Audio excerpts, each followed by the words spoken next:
We're back at Rolling Loud. Shaheem Reed is joining us right now. Finally, we have Pierce Simpson and a man that needs no introduction. Nasty Nas, Nasir Jones, a.k.a. Nas, is in the building. Welcome. What's good? What's good? Nas, here's the thing about Ro. He's been singing your praises all weekend long. All he talks about is Nas. That's my man. That's my man. So it's great that it happened. Yeah, it's good to be here, man.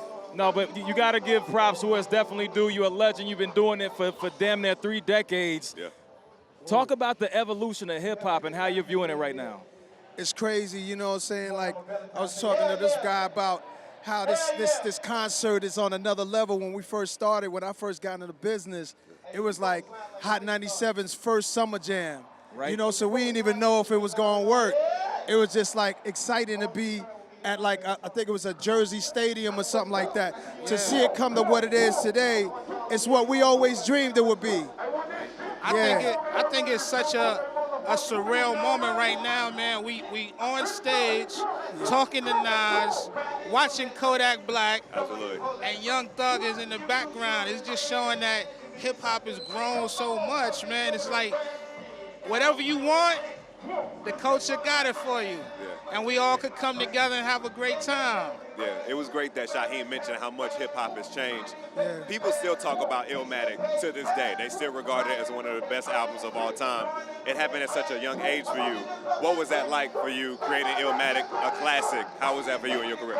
I mean, it changed my life. I wanted to just document the streets and just put it out there. Like, at the time, rap music had a lot of big rap stars, but the street voice in New York City, it was time for us to be heard too. Absolutely. Like, not that they wasn't street, but I try to take the projects and just put it right there on the cover, and all the sounds, everything was like my life ripped out of my soul, and just put it on that music.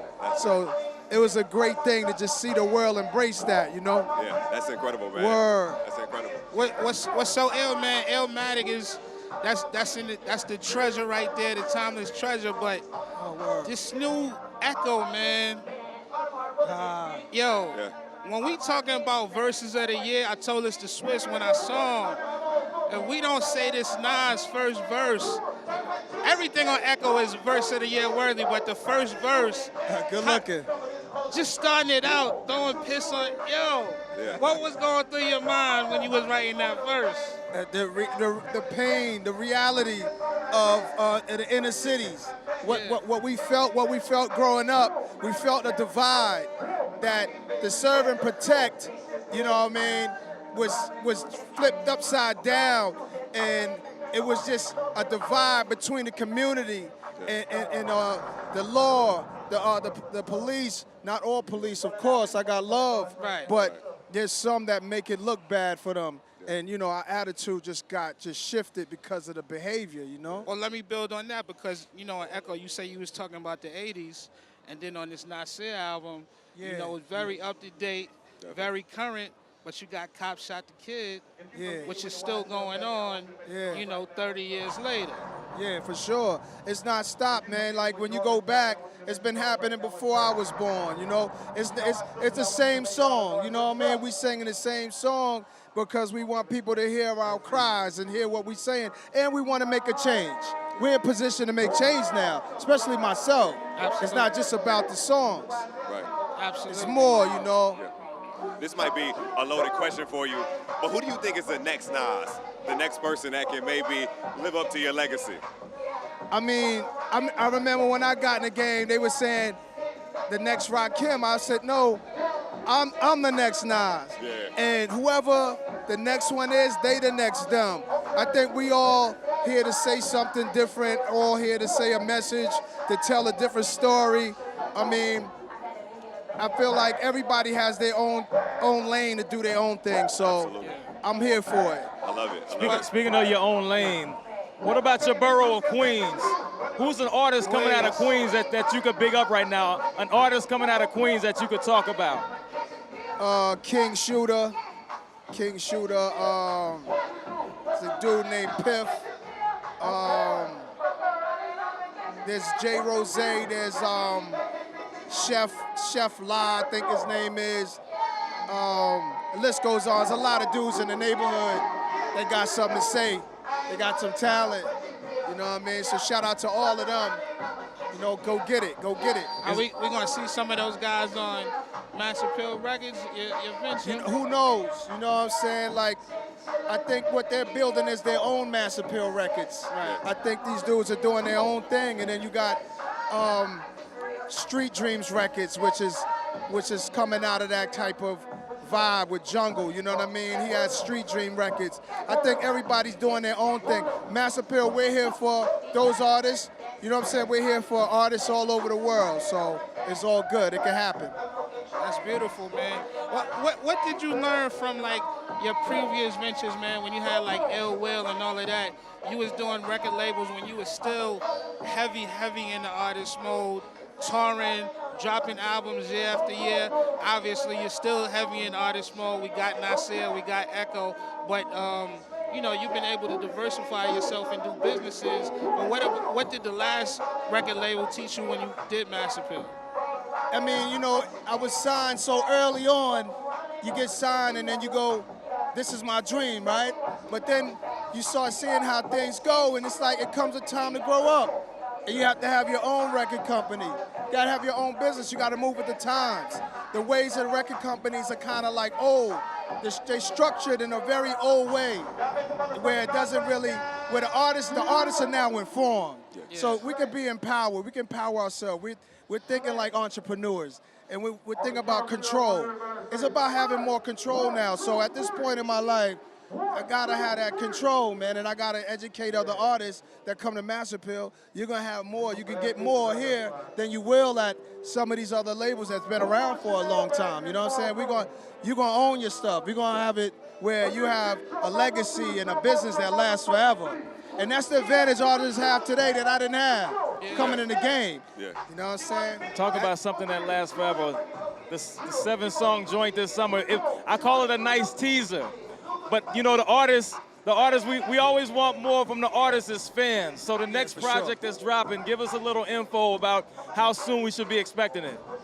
Yo, I can't because you know how everybody just be dropping out of nowhere? Right. I'm trying to think about how I want it to come out. Like, I like when we could just drop out of nowhere, and I like when there's just a week notice that it's coming out. So trying to feel it out and see what feels the best.